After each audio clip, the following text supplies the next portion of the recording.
Welcome to episode 2 of Between Takes. Today is really special because I have my big sis with me, Chelsea Samuel. This ATLian has worn many hats in this industry, from well-known host, curator, producer, director, actress, the list goes on. She is an intuitive storyteller who prides herself on bringing authenticity in her creative endeavors and being a voice and example for the culture.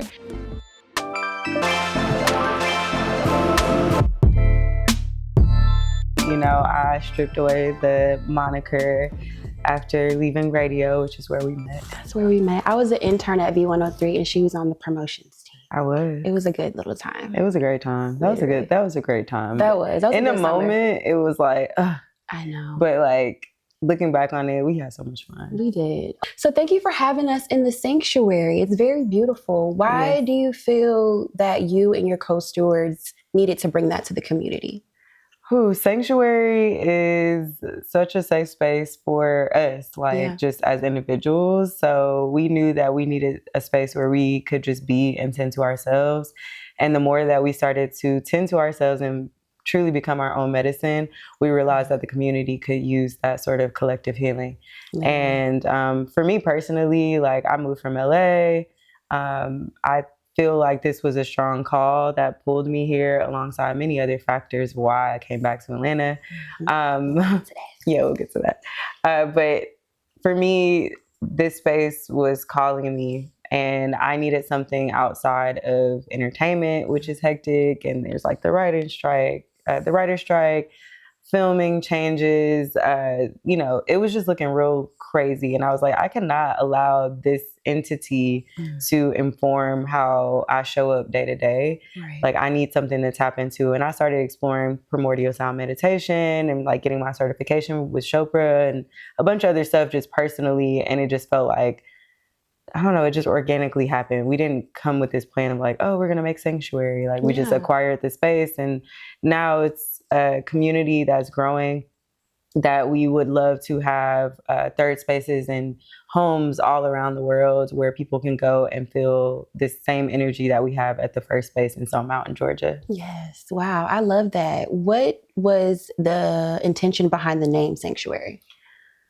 Truly, it just came to us. It's sanctuary. It kind of sounded a little churchy, to be honest. Thank you. But we all are very rooted in our faith. We all have different forms of spirituality that we tap into, but it's not a Christian-based practice or anything like that, or a space. But sanctuary, when you hear it, it feels sacred. Yes. It feels like home. It feels spiritual. It feels enlightening. It feels warm. So it just kind of came to us. We've been working on this for over 2 years, really longer than that. This space has been poured into and developing. Yes.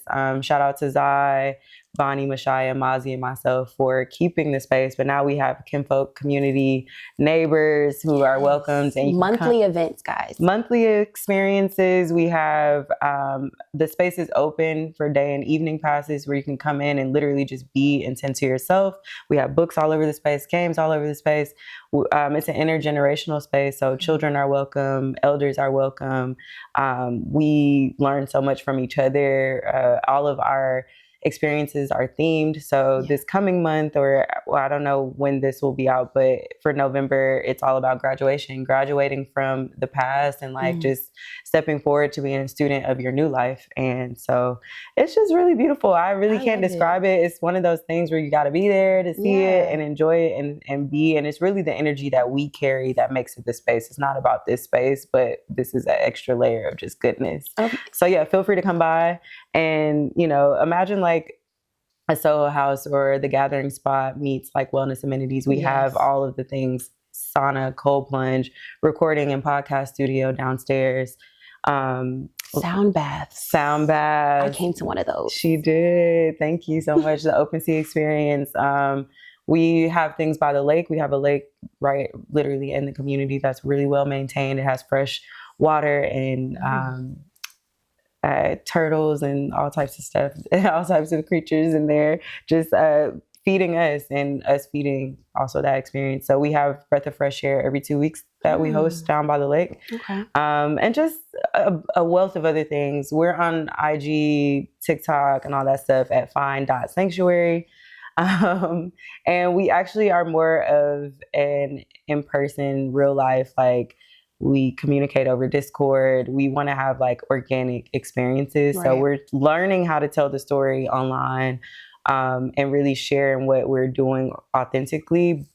But at the same time, a lot of what we talk about needs to happen in person, because you need to be there to feel it. Yeah, it's the revolution. Okay. Ooh, cannot happen above, ground.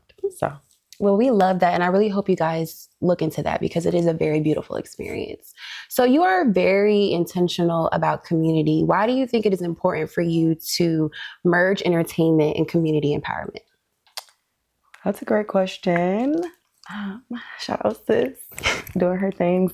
Community is super important. Yeah. It's the only way that we can move forward. I think that so often we feel like we have to do it alone, because society, especially like for Black folks, we have veered so far.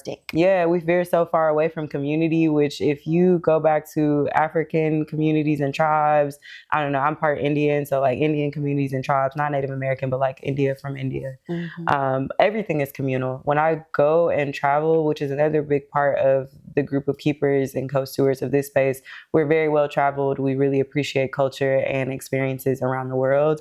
And we notice and observe how communities thrive when they do it together. So a big part of what we're doing at Sanctuary and what I'm doing in my personal life with this community is embodying trust and like communal trust, and saying like, well, if you have this asset, so do I. And if I have this asset, so do we. You know what I mean? This is not a bargaining singular thing. Like there's no way that we can elevate. I mean, you think about the entertainment and the film industry or music or anything that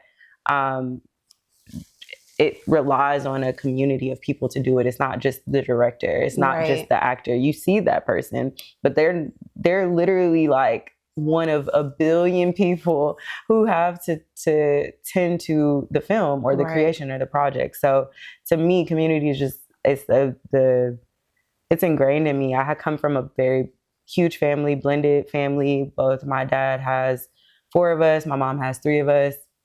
I have lots of cousins and aunts and just siblings and all the things. And then I have an extended family, my chosen family. We're both part of a sorority. And so it's so many people that it's just like, I notice when I tend and nurture those relationships, and that's not why I do it, but when you realize like over time, I've been doing this for a long time, these are the reasons why I move from one thing to the next so gracefully. It's not me. And obviously this is like, thank you, God. But even beyond that, like there's a community of people that it took, and a village of people that it took for me to even be here. So yeah, it's super important to fuse the two. And essentially it's not for me. Like I want to be able to say like my children's children have what they need, because I didn't really have that, so. Yeah.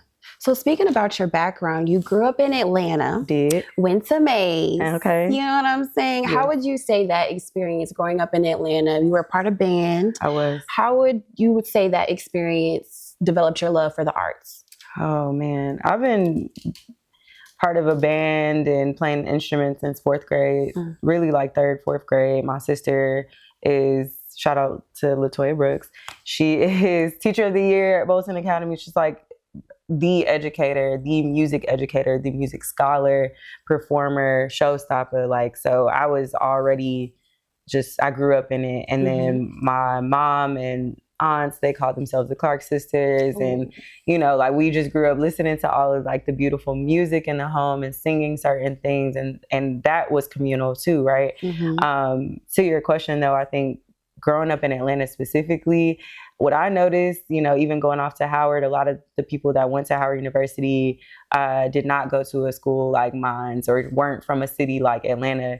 We already saw Black people thriving from all different walks of life. We saw thriving doctors, lawyers, entertainers, literally you name it, people who had successful businesses. You have Rice, like that is like one of the biggest, the infrastructures that they're creating spaces and architecture and buildings. And they've been doing that for generations. So it's like it's in the soil, and I don't even know how to describe it. But then on top of that, the layers of, it really just goes back to when our people were fighting for like their rights and the movement that was happening here. And before that, having to fight for to excel, to exceed. Right. And I think that never left us.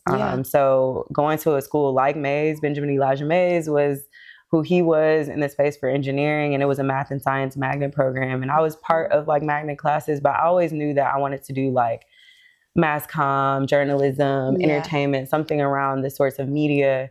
And so they allowed me to be a part of that smaller learning community while taking like some of the magnet classes. Okay. So I was like getting a taste of both, and I was just really extremely active in a lot of other things. And I think it's that same idea of having community and like doing things together, being a team player. Because you can be a leader, but if you don't also know how to follow, it's like, how can you truly lead? I think I wrote something recently, tell them. Okay. I wrote something recently about being the director of my own life and learning to guide myself, because it's like, if I want to direct, how can I direct someone if I don't know first how to put my foot forward? Right. So I think all of the things kind of, now that I'm at this era of my life, or in this era of my life, I've noticed like how all of those things have shaped me. But Atlanta is the foundation. Like we truly do influence everything. I think about like, now they say it now, but even back in the day, like people was doing the Bankhead Bounce in New York. Okay. Every time I go out of the country, out of the state, they're playing Atlanta songs. I'm like, I can never really get away. You can't. You literally can't. And it's usually the hype is part of the function. So that part, shout out to us for being like truly the at the core of culture and creating it for ourselves, because a lot of times we were always counted out of the conversation because New York was the epicenter, and LA was film, and New York was hip hop, and what did the South really have besides chicken? Exactly. Besides food and a good time, a little hospitality. But we had all those things plus more. And I think the way that we tell stories is ingrained in how our ancestors had to move through. They were singing on the way to their promised land. They were taking their minds off of what they were going through. Exactly. They needed the arts. Exactly. Yeah. Exactly. I love to hear that. Yes. So you studied at Howard. How do you feel like your time there prepared you for the ebbs and flows of the industry? First of all, an HBCU is going to tell you to figure it out. So it taught me truthfully, I am both Black and Indian. My dad is from a small town called Nidatapuram in India, and my mom is from the Dirty South. And that inspired my production company, Dirty Chai, DURTY Chai, because they both come from the southern tip of these places, right? Right. And going to Howard, I think before going to Howard, I had somewhat of an identity crisis, because people would always be like, before my hair was locked, I was like curly hair, afro, wild, free, liberated. But I didn't really know. Like I knew myself, but I was struggling to like identify with one or the other. Like I didn't feel Black enough. I definitely didn't feel Indian enough. People didn't even understand like what that meant. Growing up in the South, it's like you're either Black or you're white. There's no middle ground. And going to Howard, because there were so many people from so many walks of life. You have people coming from the Caribbean, coming from overseas, coming from across the country. They really embodied and celebrated their culture in a way that I never really seen in a lot of ways. Because again, in the South, it's one or the other. You don't get to choose, right? Or they labeled you. And so going to an HBCU, I feel like it really allowed me to stand firmly in my self and having my truth, my authenticity, and also like being developed and shaped into a filmmaker. You have to find your voice. Like I'm a writer, like I always had like my voice, but I think it allowed me to hone in on what that is. It refined me in a lot of ways. Joining some of the organizations there allowed me to say like, this is who I am, and this is what I can bring, what sort of value I can bring to a space. You can't do that if you don't know yourself. Right. So it was a place for discovery. It was a place to play. It was a place to explore and just be curious, which is like my number one rule of life. You wear so many hats.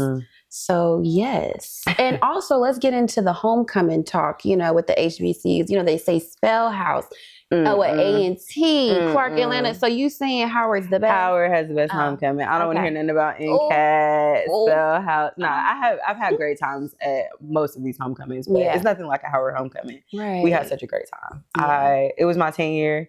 10 years 10 out. 10 years. Does it even look like it? Please. Bye. It definitely felt like it. No, just kidding. No, it was beautiful. It was such a warm welcome home. Yeah. And it's my niece's first year. Oh my and my gosh, 10th year out. Is she a freshman? She's a freshman. Okay. She's a freshman. Miss Aria Brooks. She is out taking DC by storm. I love that. And yeah, it was really like nostalgic. One of my best friends from college has a plant cafe business called Grounded that is in DC. And so I was able to see that. And just what she's doing for her community in Southeast. Like it just was nice to be there and see the changes, because similar to a city like Atlanta or, any other major city, there's a lot of like all the gentrification, there's a lot of changes. And so seeing like a thriving Black business, we have a thriving Black business here, and just seeing these things happen, it just was a testament to like how much work we've been doing in this 10-year span. Yes. So, love that for you, sis. Thank you. Okay. So like we said, you've done so many things, worn so many hats, host, curator, producer, director, y'all. List goes on, like I said. From your former brand, Sammy Approved, and now Dirty Chai Productions. You're an actor, health enthusiast. What has been your favorite era, and why do you think it's important to explore all your heart's desires? I don't think I have a favorite era, because we're still elevating. We're still moving forward. We're evolving. I think every time I enter a new era, I'm like, this is my favorite. So I don't know that I have a favorite, but of course the Sammy Approved era was unmatched. Like I really came back home and I launched Sammy Approved in DC right before I graduated. So my senior year, we had a huge launch party. It was a lot of people's first everything. Wow. First DJ gig, first hosting gig, first some people had like their fashion brand set up. So that was their first like launch of all the things. And so that was really a historic time. And I was just trying to launch a blog, y'all. I just wanted to write and have a portfolio so that I could, but God said more. You think it's too small, girl. You got to be big. So I came back to Atlanta and I was so eager and hungry after school, and I just really wanted to make a name for myself, and did. And it was great, worked for two of the heritage stations here, B103, where we worked together, and then went on to Hot 107.9 and that whole Radio 1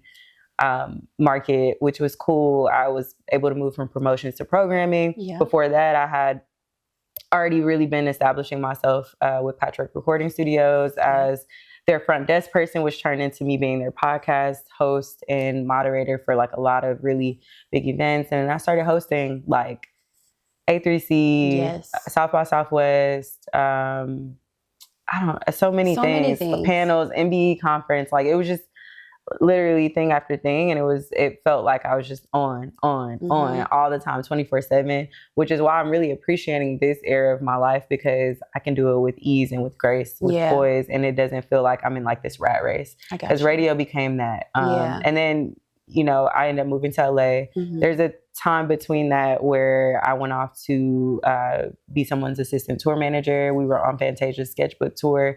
That was amazing. Yeah, Fantasia, Tank, Love Robin Thicke. Shout out to y'all. Just saw her. Me and Mommy just saw her a couple weeks ago. Oh, she's so amazing, right?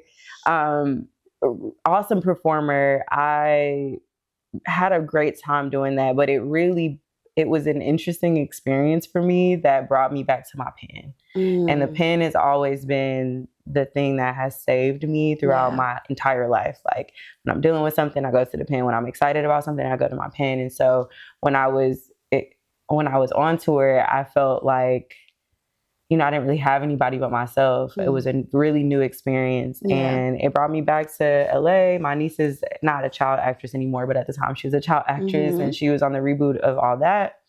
And yes, All That, y'all, came back for a little stint. Did she even watch the show before? Did she know think about we had to like give her a little history, of course. My girl, she be researching, and she's also like a product of you guys. Yeah, so she knows. But yeah, so the show came back, and my sister has my two other nieces. They were super small, so she wanted to come back home. And so I was like, I'll help her out for the last 2 weeks till my mom could come, her nana. So we get there, and I'm on set, and I'm like, wow, I miss this. Oh my gosh. You know, like it just like this is for me, really. This is really for me. Yeah. And I just remember it being like in a space like I could do this. And so I ended up staying in LA through the pandemic and like just figuring it out, making my way. I said that to say that I started doing stand-up and like improv while I was out there. I also started taking acting really seriously. Yeah. I was going to like class and just like putting myself out there, being a part of Groundlings and just like finding short films to be a part of, to get roles. And I was booking lead roles and I was like actually auditioning for the supporting role. So I was like, maybe I'm actually good at this. And I mean, but you know, I was always so happy to tell other people's stories and still am. So like putting myself out there in front of the camera was definitely a different experience. But I started doing the stand-up thing and that reminded me too much of radio because it was just like, you got to be booked and here and there. And I'm Were you funny? You got to be the judge of that. Yeah. I got some funny clips on my Instagram. Y'all should check it out. No, I apparently am. I just be saying stuff. You are funny. Thank you. I just be saying stuff. I really don't know that it comes off as funny. And so that's an art in itself. And I really respect comedians. I respect artists because it's a different game. Like now I understand why the artist respects the comedian respects the artist because it's a real art. It is. But that reminded me of like that sort of thing. And so I started to dial again back into myself. What is it that I really want out of this life? Right. Why is it that I want this out of my life? Am I doing this? Because truthfully, a lot of entertainment is like pick me energy. Yes. Like, pick my film, pick my story, like pick me for the role. And I don't like that. Yeah. It makes me feel uncomfortable. I'm like, I'll go do this shit myself. Right. Okay, I'm sorry. Can you hear something? You can cut. Okay, bro. We getting into go do this stuff myself. And I felt like it was time for me to do that. So I started launched Dirty Chai Productions and I feel like I don't know if I answered your question, but you probably did. I'm just like listening. I'm too into it right now, guys. I'm so sorry about that. So yes, back to Dirty Chai Productions. We love to hear it. My favorite series on Dirty Chai Productions is Sip on This, guys. Yes. And I haven't seen a couple of clips. So what's going on with that? We'll bring it back. I'm currently in a advertising course called One Creator Lab. Okay. Where they basically, y'all should apply. Like, it's really awesome. I'm learning about advertising through short form content, essentially. Okay. We like have a graduation. It's like a whole thing. It's a 16-week incubator program. Okay. And we work on different briefs. And so I actually brought Sip on This back for that. So like, it was for, I don't know that I can say the brand, but it was for a tea brand. Okay. And so I was like, oh, this is perfect. I already have something for it. So I'm like learning how to truly monetize what I'm doing versus it just being something that I'm just doing. And, but I did enjoy it. I also was in transition. Like I was doing that at my old apartment in LA. And so when I moved back to Georgia, I was just like, let me get settled in my own place and figure out like what it looks like. Shout out to the new home. Okay. Your girl's a homeowner. Yes. We love it. Yes. I'm so grateful. That was also another big, just transitions, life happening. And I think as artists, we have to give ourselves the space to experience life. Yes. And just be. And you don't have to just be a one-track pony. No. Yeah. Yeah. And I think, that was your question, like why it's important to explore your different all desires. Of your desires. It's just like we only have this vessel this one time. Mm-hmm. So why not exhaust it? Like I feel like God gave us all of these gifts for a reason. So if I'm multifaceted, be multifaceted. I saw someone say on Instagram, don't worry about having like a niche, like just only talking about film because you're a filmmaker or only talking about music because you're an artist. Talk about it all. Like you have a life outside of your art and there are other ways to be creative. Yeah. So while I'm also exploring this One Creator Lab program, I've been reading The Artist's Way. Okay. And this book is like unlocking something super magical inside of me, but it's telling us that, we are creators because we come from the creator. So all of what you are, you know what I mean? Like I have a lot of friends who are doctors, who are medical professionals, and they feel like, well, this side of my brain is the one that's operating, but that's an art form. Yeah. Like the fact that you're able to even think in that way and to be able to service people in that way. So I'm just like, why not soak up all the goodness that is of life, but also pour back into all of the goodness that is life. So yeah. I love that. Do the things. Do all of the things. Do all the things. Okay. So your move to LA, what was a lesson that LA taught you that you feel like Atlanta didn't or couldn't? Ask for it. You are worth all of that. Okay. What's the price? We're going big on big. Okay. Like, truthfully, we weren't asking for enough. And I actually learned this lesson before I moved to LA through an experience I had with A3C. I was her assistant one year, 2019. She was. I met Meg the Stallion. She did. That was a great year. 2019 was so much fun. It was so fun. That was like the precipice of Samuel. That's when I knew it was going to happen. 2020 was coming. So God said, let's do it all. Fun. Have a great time. Literally. That was such a great year. 2019 was amazing. And I feel like that was the precipice of Samuel approved. And that's when I had to let it go. Because I was like, okay, we did everything we need to do with that. It feels like complete. But so I learned a lesson during A3C because they had some changes of like leadership and who was, I guess, owned it and some more shit that don't really have nothing to do with me. But I wasn't getting paid and I was I wasn't getting paid enough. And I had a conversation with somebody else who was a host. Shout out to my sis. And she was just like, girl, you need to go talk to so-and-so. And I was like, you know what? I am. And I got what I needed, but I wasn't getting enough. And I think I didn't value my talents, my skills. And I didn't know that that's how much people were making because we just don't have those conversations. In LA, people don't be doing nothing and they be making a lot of money. You have to make money to live there. Right. So to me, it's like, how are people surfing at 12 p.m.? What are you doing? So I was having these conversations. I was in these spaces. I'm like, oh, they're demanding and they're asking for more because one, you live in LA. So it's like, I need more to live here, but also they value themselves differently. So it's like, if they know and also I learned how to operate in non-Black spaces. Let's be honest. That's important. I went to an HBCU. I went to a Black high school. I live in Atlanta. So I was very fortunate. Even some people who are born and raised in Atlanta don't get this experience, but I was fortunate to only work for Black businesses. Radio One is a Black company. I guess B103 wasn't necessarily owned by, but it was a Black company. Patchwork, a Black owned company, partly. And so I just never really had to operate in certain spaces. And it taught me about the way that they communicate, often passive aggressive, often not clear, but also in ways that kind of felt a little oppressive. So I had to know how to like stand firmly, be myself, show up authentically. Shout out to my former employer, Prentice Penny. He has a genius in the TV and film space. He taught me a lot just seeing him be himself in every room. He never code switched. He was absolutely himself. And I'm sure it took some time to get there, but you know, he's born and raised in LA. So I think that's also another thing that he was seeing life from a different perspective, but it's just a whole nother world over there. And they do things a lot differently. But I think the number one lesson is just like learning to ask and demand what you are valued, like demand what you know you deserve. Right. That's truly the lesson. The take and the lesson from LA to Atlanta. Absolutely. Okay. I'm gonna take that note. You should, because price is going up. Price is going up. And I love that for you. Okay.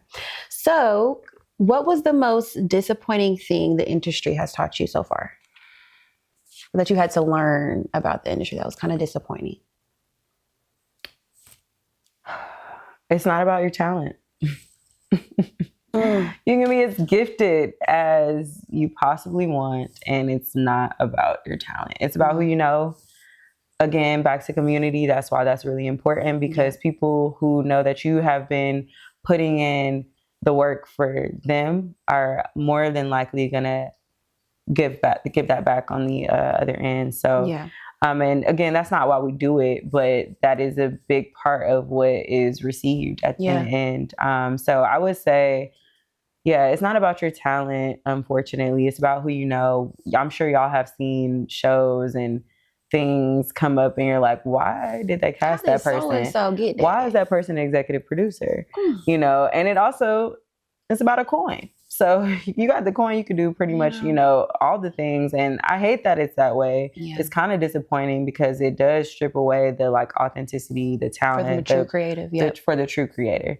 And but I do think that eventually those who are really passionate about what it is that they love and those who are truly gifted and learning and growing, evolving every day, like a person like Prentice that I mentioned before, or, you know, just any of the people that I've worked with are true students at the game, and they never stop learning. And I think that those people always continue to evolve through this industry, despite who makes it and who doesn't. Like, you know, I'm here for the temporary sacrifice for permanent gain. So it's like, if I don't have to get it right this second, you know, I think some people look at my life or look at my experiences and they're like, she's like out of there. Like, she is like, I'm surprised she's not doing X, Y, and Z. And it's like, baby. I never show my hand. Listen, and it's also divine timing. Yeah. I don't want the thing to come too fast. Like, I'm fine with it coming exactly when it needs to, because to me, that's what's destined to happen. Right. And I don't want it to just be like this like little faint moment. Like, Sammy Approved took time to take off. And when it did, like I said, that 2019 pinnacle, and that really was like 4 or 5 years of me investing in Sammy Approved, but it was a lot of work every day. Every 365, I'm doing more and more and more. And with that comes more and more and more work to be done on my end. So it's like, how can we do this gracefully? Yeah. How can we continue to sustain ourselves too? Like, it's nice, but fast money is not good money. Yeah. All money, not good money, but fast money especially. I'm looking for longevity, growth, assets, land. That's what we're talking about. This trust, like, this is much bigger than me. I said generational. Like, 7 generations from me need to be good. Like, that is the ideal. And 7's a great number. It's a beautiful number. It's complete. Complete, okay? Exactly. My girl knows things, okay? But yeah, so I think that's that. That's that. Okay. So, second to last question. So, has there been a moment that you can think of that affirmed you in doing what you do? Oh, so many moments. Yeah. But yeah. Maybe the first one that comes to mind. Maybe the first 2. There's this moment. My mom is like very much so Christian, faithful, Baptist, Southern woman, okay? You know what I mean? Like, my family, truthfully, but my mom especially, very rooted in her faith. And she always wanted me to go to church. Like, and I would go to church with her occasionally. But like, as I got older, you make your own decisions. But one particular time, I believe, I don't know if I'd already moved back or if I was visiting from college. I think it was post-college. And I was sitting in the church, and we were standing, and it was the praise and worship time. And, you know, I get really full when it's good praise and worship. So I was already full. But then this lady, I swear she wasn't next to me, but then all of a sudden she was there, and she was just speaking to me, like speaking life into me, like, you're going to be on TV. Like, I see you're going to do this, that, and the third. And she just was like speaking so much life, so much so that I don't necessarily even remember all the things that she said, but I'm just like, how does she know any of this, like, about me? Like, and I swear, I thanked her. We had a moment, we hugged, and she was gone. Like, I don't even know that she was really there. Like, I was like, Mom, did you see her right there? She's like, huh? So I don't know what that was. That's an angel now. Okay.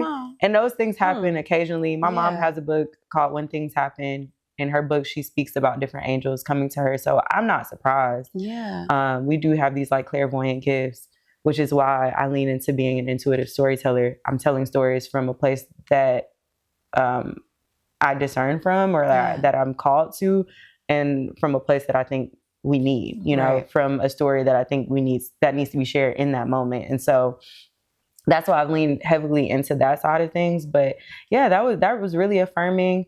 More recently, I think I shared with you off camera, this guy came up to me at homecoming that I know, but like, we're not super cool. We were in the film program together.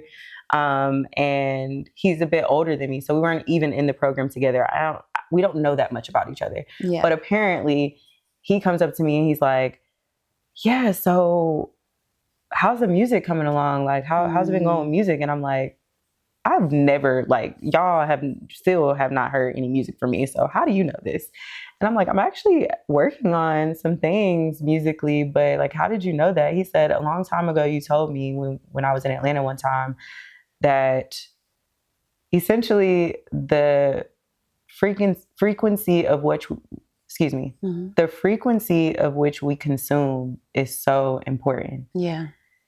And we have been studying Zai, who produces a lot of the music that I have been working on for this affirmation tape called Through the Seasons. Ooh, affirmation. Yes. So it's music, it's affirmation, it's meditation, it's all the things, it's chants, it's all the things. And so that will be coming out prayerfully in 2026, God willing. Me and Zai have been working on that, and he's really attuned. Zai Starchild, y'all should definitely follow him. Have been really focused on the frequency and like, what is it that we're consuming? Because I love Gucci, I love Dolph, I love, you know what I mean? I'm like very much so, I was in my trap star era. Like I worked for urban radio. Like, you know, I love all types of our music, but I noticed, and I also love all types of music, by the way. So even when I was listening to trap music heavily, I was also listening to like Queen and like random stuff, you know? So it's not just that, but I guess I say that to say is like what we consume, which is where Dirty Chai comes into place, is so important to our consciousness. Like, what is it that we're putting out into the world? And like, what are we bringing back? A lot of which, you know, I noticed my emotions shifting when I stopped listening to that. Like, why are you waking up to G Herbo? Like, no shade to G Herbo, but like, mad when you walk in. Now you mad because you playing Chief Keef. Like, girl, you got to relax. Like, put the music down, put the bass, just turn the bass down just a little bit. But that stuff really it invokes a lot of different feelings and emotions in our bodies and in our spirits. And so when I started to shift how I woke up, how I rise,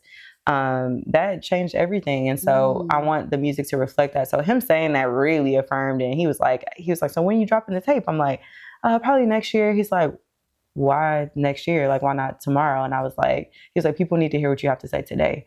And that affirmed me so much because I'm like, why y'all want to hear what I got to say? We've always wanted to hear what you had to say, bro. I know. But it's just like, and then even that comes like such great responsibility. So to me, it's like, what is it that I'm saying and why? Right. Because it matters. Like every word, every beat, every space, even like the breath, like it matters. And so I'm right now in this whole year and even the past 2-3 years, I have been working on me because whatever I do put out, I want it to be a reflection of something that is authentic, that is intuitive, that is contributing to the collective healing. And so Dirty Chai, the production company, we are focused on conscious consumption, like, and really healing. That's very important nowadays, y'all. It's so important. Like just putting out anything. I'm tired of it. I don't need another reboot. Oh no. I don't need tired of those. I don't need another reboot. I don't need another story that doesn't reflect the current state, but also just like the even the fantasy of which we want to create. Like, you know, like I'm really big on speaking life into what it is that we want. And I feel like that's how I've reached every point and every pinnacle of my life. And so I want Dirty Chai to be, we are doing things differently. I'm currently we're fusing sustainability on all ends. So it's a farmhouse. This is bigger than just the production studio. It's probably going to be the first of its kind, pioneered production studio that you've ever seen. So stay on the lookout for that. Definitely looking for investors and all the things to make this dream a reality. We're gonna secure and procure 333 acres. Come on, somehow, some way. So and it will be done. It will. We're gonna go ahead and manifest that for you. So thank you so much, sis. I appreciate you just being vulnerable, telling us all of your business today. I really appreciate that. So last question, in between takes, in between projects, in between eras, how do you stay true to yourself? How do you get back in your zen? You know, I guess eliminating the stress, things of that nature. In between takes, how do I maintain? I'm going to give some thought to the question. Okay. I feel like I I return to the breath. I return to conversations with God, prayer. I meditate. Yeah. This just feels important to say again to the conscious consumption point. What we feed ourselves, what we say to ourselves, even those quiet moments where you don't think anyone's listening, you're listening. Right? So all of that space and time matters. And sometimes between takes, in those quiet moments, that's when the message is the loudest. And so I try to listen during those moments, if anything, and observe. Yeah. And I'm not seeking anything, but it's just more so like, be present, be here, be like, I think we're always waiting for the next take. We're waiting for the next moment and like trying to hop in and doing that rat race that I told you I have completely let go of, because whatever is for you is going to come to you gracefully, easily. And honestly, like, I was not living in my feminine. I'm absolutely in my feminine, please. Yes, okay, honey, soft I love that. era me. I'm not chasing nothing. And I think a lot of times, because of this capitalistic society that we live in, i.e. America, I'm good off it. Like, y'all can go and chase the bag and whatever. The bag will find me. Okay? Come on. And it will make that next take all the more worth it. Like, these last few projects that I've done have felt so meaningful. And I'm not just doing things for the sake of adding to my reel or for the sake of directing something or putting my name on something. Like, I want to make sure that whatever it is that I stand behind it firmly and confidently and, you know, just happily, joyously. Because like at the end of the day, this is play. Like, we do things. This is fun. It's not supposed to be like daunting thing. Like, I want to always enjoy film. I want to always enjoy community. I want to always enjoy these spaces that we're building and developing, curating and cultivating. So yes, in between takes, just breathe. Yes. Just breathe. Thank you so much, sister girl. I really appreciate you for being a part of this project. You know how you've always just inspired me. So this is really, really special to me. So I just thank you so much for coming. Can I give you a hug? Please. I love you. I love you so much. And shout out to sis. She is the biggest, the largest, and she is about to take over even more. I'm really proud of you for doing this and seeing it through. Thank you. Thank you so much, guys, for tuning in to episode 2 with Chelsea Samuel. We'll see you on the next one. You know that I'm on my way. I'm about to swerve and speed. In a minute, HOV, like it's an emergency. I could be there if you